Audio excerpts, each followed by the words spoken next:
Coming up, Subway is an amazing story of how an ordinary 17-year-old kid teamed up with a nuclear scientist and went from a humble $1.25 an hour job in a hardware shop to creating the largest fast food chain on the planet.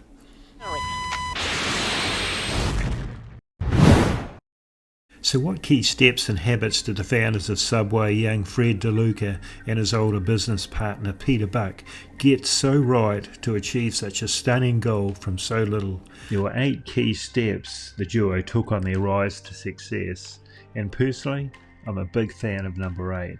But to find out for yourself, join me as I unravel the story.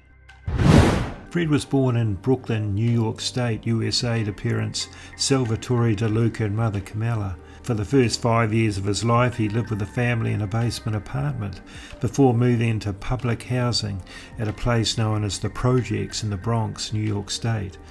This was a step up for the DeLuca family. After turning 10, Fred's sister Suzanne was born, and his father's job took the family on the move again, taking them 120 miles upstate to Schenectady, where his dad worked in nearby Amsterdam. It was while here the DeLucas first met and became close friends with Peter Buck and his wife Heidi. This was an unlikely friendship, as Pete was a brilliant nuclear scientist with a doctoral degree from Columbia University, while Fred's dad was a high school dropout who worked in a factory. Although they didn't appear to have much in common, they really hit it off, and the families regularly got together for picnics and parties. The friendship was briefly interrupted for the DeLucas following another job move, this time to Bridgeport, Connecticut. Several months later, Peter Buck switched jobs, moving his family down to Armonk, New York. As fate would have it, only 40 miles from Bridgeport. After almost a year's separation, the two families reunited when the Bucks invited the DeLucas over for a barbecue at their new home. It was at this backyard barbecue on a Sunday in July 1965 that 17-year-old Fred DeLuca would begin a business relationship with Peter Buck that would make them both billionaires. At the time, Fred had just graduated from high school and had wanted to study at college to pursue a medical career, but he knew his family couldn't afford it, and his $1.25 an hour job at the hardware shop wouldn't be enough to cover his studies. So when he arrived at the barbecue, he decided he would ask Peter Buck for some advice on how he could find the money. Fred could see that Pete was doing okay for himself, and secretly hoped Pete might even offer to loan him the money. When Fred got the opportunity to chat with Pete on his own, he explained his situation and asked him if he had any ideas about how he could get the money to pay his way through school. Without hesitation, Pete responded, "I think you should open a submarine sandwich shop." The first thing the pair got right was coming up with a good idea. And bless him, Peter Buck came up with a $1 billion idea. He had been sitting on it for some time and was confident it would work. Now he found the right person to do something with it. Fred was speechless. It was not what he was expecting. He was only 17, from a modest home, and no one from his family had ever run a business. But curiosity took over, and before he could say yes or no, he asked, "How does it work?" Pete made it sound simple, even though he'd never owned a business or run a sandwich shop himself. But the more he kept talking about it, the more Fred could see himself running a sub shop. Seeing Fred's interest and enthusiasm, Pete said, "Look, if you want to do it, I'm willing to be your partner." And it didn't take Fred long to work out this was potentially a great opportunity for a kid from the projects. Having no other ideas or offers on the table, he replied, "Sure," and so it began. The second thing they got right was spotting opportunity. Starting a business was not on Fred DeLuca's radar in any way, shape or form, but he recognised it when it appeared and seized it. Opportunity waits for no one. Make a habit of looking for it and be ready when it arrives. They adjourned to the picnic table, sharing the idea with the others. During the discussion, Pete pulled out an old newspaper article he had saved about how a hard-working guy named Mike Davis had opened 32 Mike's sub restaurants in 10 years. Peter wondered, if he could do it, why can't we? Pete had a bigger vision than opening just one store. He wanted to get a long-term goal locked in right from the start. Step 3. Setting a big picture goal. Setting a big picture 10-year goal proved to be critical to the development of Subway, providing a destination and something to focus on. Quoting Fred DeLuca, day to day a long-term goal may not seem relevant, but if you can't see the big picture, you're probably going to lose your way and end up somewhere else. Draw your own big picture, whatever it means to you. Both families were already familiar with Mike's Subs, having dined there often when living in upstate New York, where the chain had created a mini empire. And growing up in his hometown of Portland, Maine, Peter Buck had fond memories of his own favourite sub shop called Amato's Italian Deli, which was a popular and well-established business founded way back in 1902 by Giovanni Amato. Together the two families discussed the plan throughout the night, deciding they would first need to visit Amato's and other sub-stores to see what tips and tricks they could take away. Before leaving the barbecue that night, Pete handed Fred a startup check for $1,000. There was no turning back now, they were committed. And Fred wasted no time, the next day borrowing his father's car to search for premises. And it wasn't long before he located a vacant premise for the first store in Bridgeport. But in their haste and excitement to get started, they didn't realise the importance of the location, and it wasn't until later they realised this one was lousy. They were handed the keys a few days later.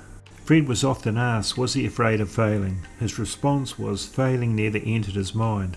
If others had done it, so could he. Foremost on his mind was that as college was about to start, he needed to take action.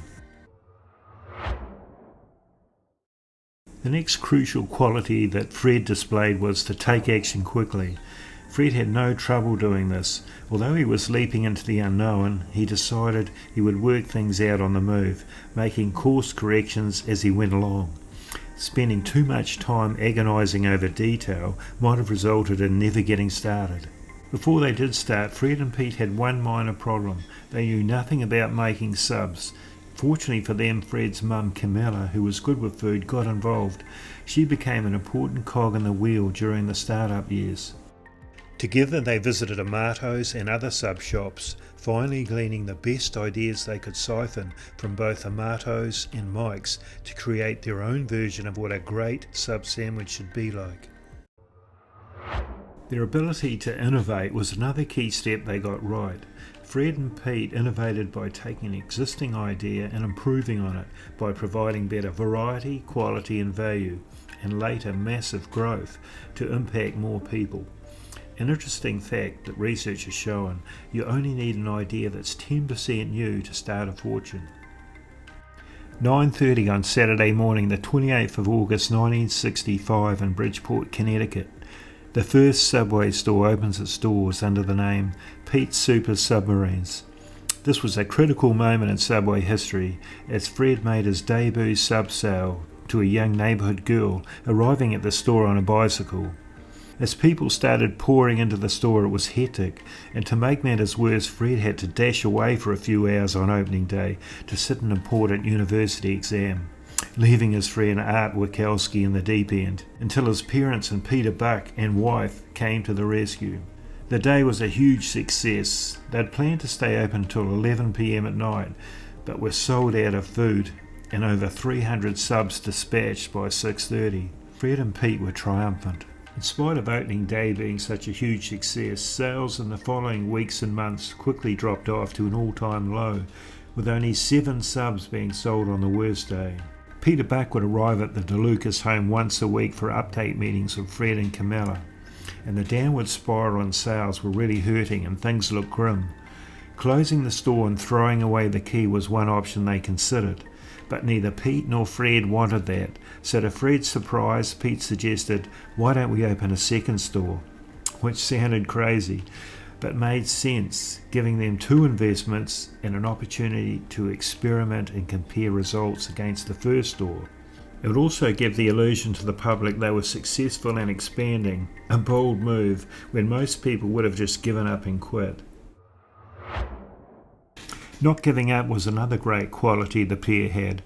When they had every reason to quit, and most people would have thrown in the towel, but Pete and Fred were not like most people. They knew you only fail if you quit. In May 1966, they opened a second shop in neighbouring Fairfield, and over the next 12 months another 2 more. But while they all started well, sales kept dropping off, and they soon discovered there were seasonal slumps during winter months. By now things were looking bad, with all 4 stores struggling. The turning point came in April 1968 when Fred surprised Pete with news that he had rented their 5th shop. This was the first time he made a business decision without Pete's approval, and the site was one that Pete had rejected 2 years earlier on the corner of Boston Ave, East Main Street, Bridgeport. Pete was not overly happy when he heard the news, especially with the lack of parking, but Fred was excited about the location. Fred's hunch was right on the money, and the store's opening day sales dwarfed any other previous opening day figures.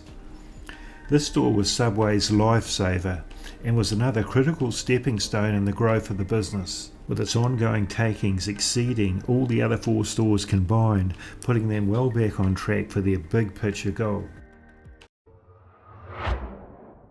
Success and persistence go hand in hand, and through persistence Fred and Pete broke through the barrier. In a quote from Fred's book, Start Small, Finish Big, almost every day you can expect obstacles to arise, some small, some big. Any one of them can discourage you, depress you, and if you let it, force you to quit. As long as you don't quit, you'll still be in control of your destiny. By this time, Fred's original plan of a medical career had faded away as the Subway goal began to dominate. After 8 years, they'd opened only 16 stores, well short of their 10-year target. And while they were not initially keen on franchising, in the end this would be the only way of hitting their goal. In the early years, they trialled different name changes, including Pete Submarines, which was dropped for sounding too much like Pizza Marines on radio adverts. This was switched to Pete's Subway and finally just Subway when they franchised out in 1974. With franchising, things took off, and although they fell 7 stores short of their 10th anniversary goal, they powered past 32 stores a year later and continued soaring to hit a new target of 5,000 stores by 1994. Taking action was a close second for me, but my favourite, step 8, focus. The importance of focus in Subway's success can't be underestimated. It was their laser focus on the big 32 store goal that powered Fred and Pete through the tough times. Another quote from Fred's book, "Don't be disappointed if you fall behind schedule, just stay focused." And you may say, that's all very well, but how do I stay steely focused? Simple. By writing your one big goal down every day, or lock it into your own personal hard drive, your subconscious. As part of the growth strategy, Fred strongly encouraged his franchisees to reinvest to open multiple outlets. Their biggest US franchisor as at 2016 was a chap named Hardy Gruel, who started out in 1989 with his nephew and family to build 2,100 shops in several US states and Canada. Subway's growth continued to skyrocket nationally and globally, eventually overtaking McDonald's and KFC to become the largest fast food company on the planet, with over 44,000 outlets in 110 countries.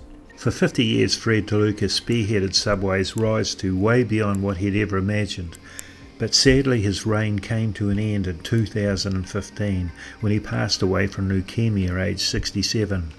Subway had always been a family affair for the DeLucas, with his kid sister Suzanne taking over for a period as CEO following his death, and he also had a son on the board. The original idea man, co-founder and 50% stakeholder in the chain, Peter Buck, who was for many years a philanthropist, passed away in 2021 aged 90. Leaving his multi-billion-dollar share in Subway to a charity he and his late wife Carmen set up, continuing to help other young students get a start in life. Well, they might be gone, but they certainly left behind a wonderful recipe for success. I hope you enjoyed this story, and if you did, please do give me a thumbs up. If this has inspired you to hit some personal goals of your own, grab the link below to download a free goal-setting template. And don't forget to subscribe below for more inspiring stories coming up on